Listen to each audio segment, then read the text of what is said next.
Athletic greatness comes in all shapes and all sizes. It doesn't come naturally, but is achieved from hard work, diligence, and adversity. Along the journey, there's opportunity, and there's always struggle.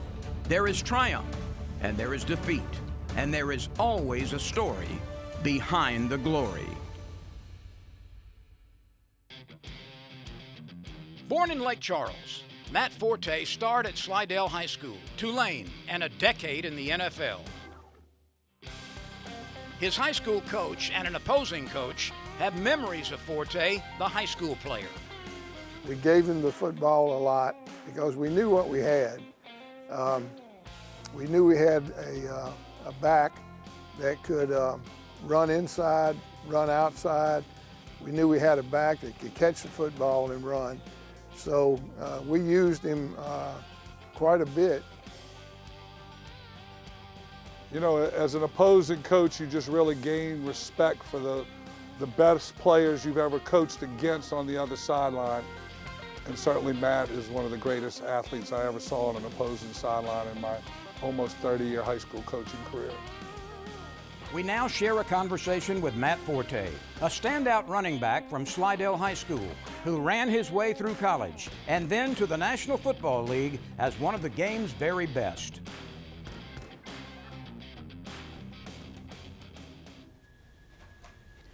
Matt Forte, welcome to Natchitoches. Thank you. Have a seat. Let's get to know each other. All right.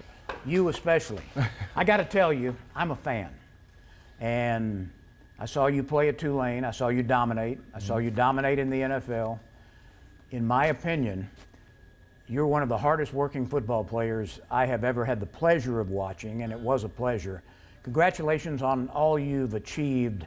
Well, thank you. I value that opinion because I did work very hard for it, and you know, it's a blessing to be here. So you were reared, so to speak, as a fullback, and then, of course, became a tailback, became a pass-catching tailback as well. Was there ever a point in your career where you were encouraged to do more, where you were given the freedom to show the full extent of your talents?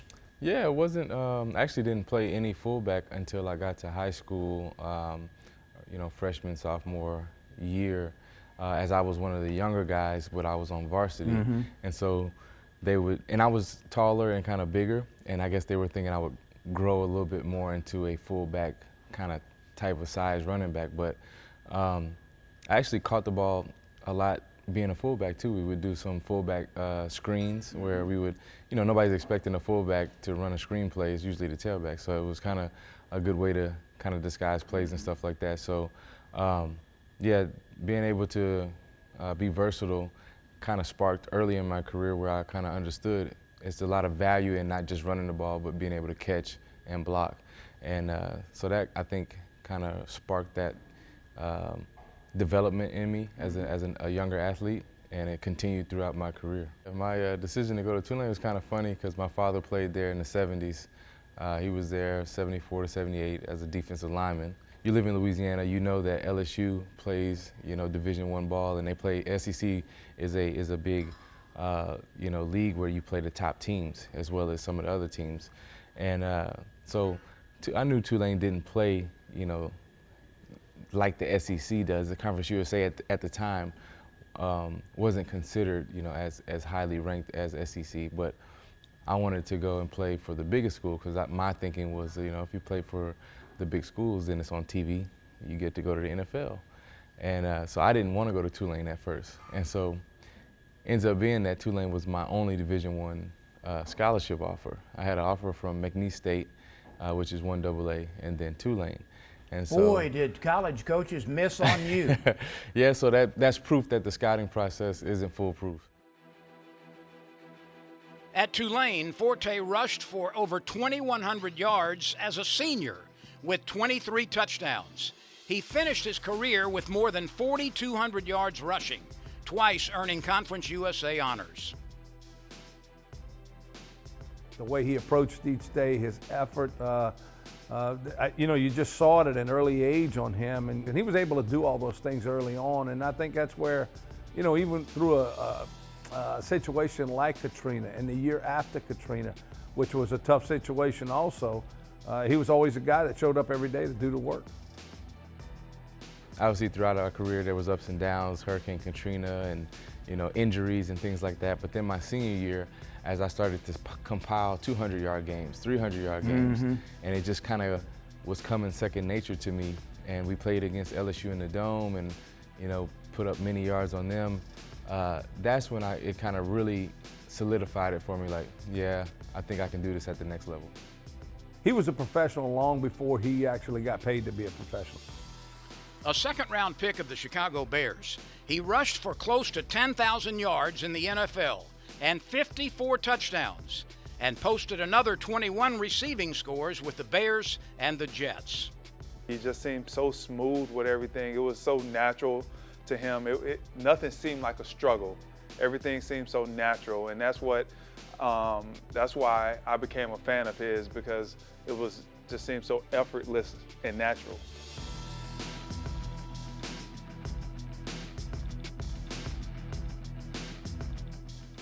I'm going to have to refer to my notes here because I want to make sure I get this right. What I'm about to say is incredible. When you were playing for Chicago, one of only 3 NFL backs in history to run for 1,000 yards and catch 100 passes in the same season. That's amazing. And you're in some pretty good company there. Yeah. I mean, that's a dimension to the position of running back that has rarely been reached. Yeah, it's something that I'm proud of as far as the running back position, and to show the versatility that comes with it. Being able to not only be a runner, which normally comes natural to running backs, but being able to be involved in the passing game to help your team out, but then to catch 100 passes, which is usually a great season for a receiver, but to do, gain 1,000 yards rushing, which is a great, considered the benchmark for a running back, but then also kind of do both, where you were pretty much hitting the benchmark for running back and receiver in one season. By the way, the other 2 guys I think most football fans have heard of, LaDainian Tomlinson and Christian McCaffrey. You're in some pretty good company. Yeah, definitely. I grew up watching LaDainian too, and modeled a lot of my game after him. Actually, one of the coaches my senior year at Tulane, Dan Dodd, coached him when he was at TCU a little bit. And so he remembers when LaDainian would run and how he, his work ethic was, and he would tell me stories about him, and just inspired me and put more fuel to the fire to want to be a great running back like he was too. You made 2 Pro Bowls in your career. You came up just a couple of 100 yards short of 10,000 rushing yards, the magic number in the NFL. You needed 204 more yards. You retired at 32 years of age. Yeah. Did you have anything left? Yeah, I think I definitely had, and this is what I tell a lot of the young players or running backs that are coming into the league. You want to leave the game with more in your legs than you do in your heart. And so my love for the game, I kind of had done a lot. I was beat up a lot. I mean, running back, you take a pounding, and 200 yards to me didn't really make that big of a difference. Whether it was 9,700 or 10,000 to me, after, you put them all together, especially with receiving, it's over 15,000 total yards and a bunch of touchdowns. So to me, if you look at a running back, it's the all-encompassing game that an amount of total yards and touchdowns that really matters.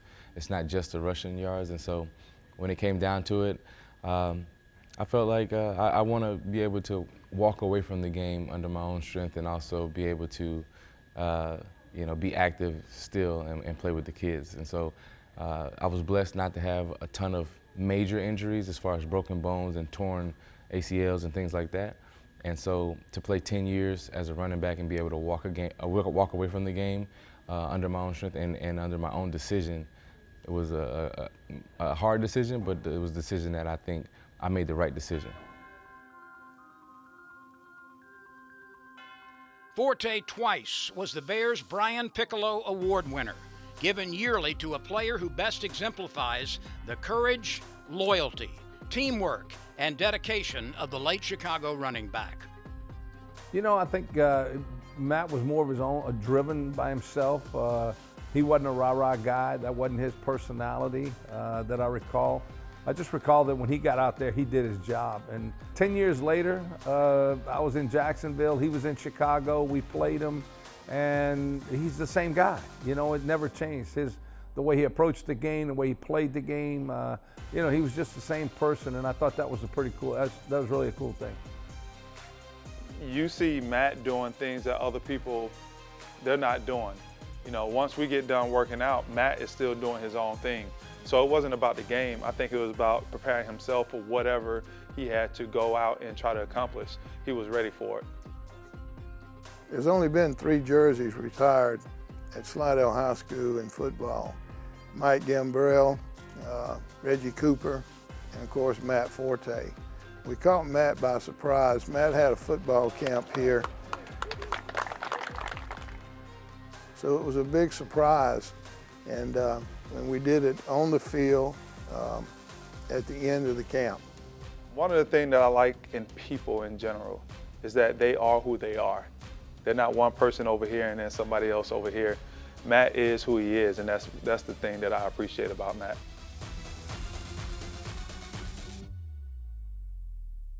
Was there a presence in Chicago of the long dead Walter Payton that you felt, even though, of course, your time never overlapped? Oh, you always feel Walter's presence when you walk into the facility, especially of the Bears, because there's so many great players that played there beyond Walter. I mean, you can name them. There's so many Hall of Fame and retired numbers, jersey numbers that, you know, that come from that organization. And so the mystique and the history of that position there too, with not only Walter but Gale Sayers, you follow in the footsteps of that, and you feel the pressure, but also the inspiration behind it to try to step into those shoes as well.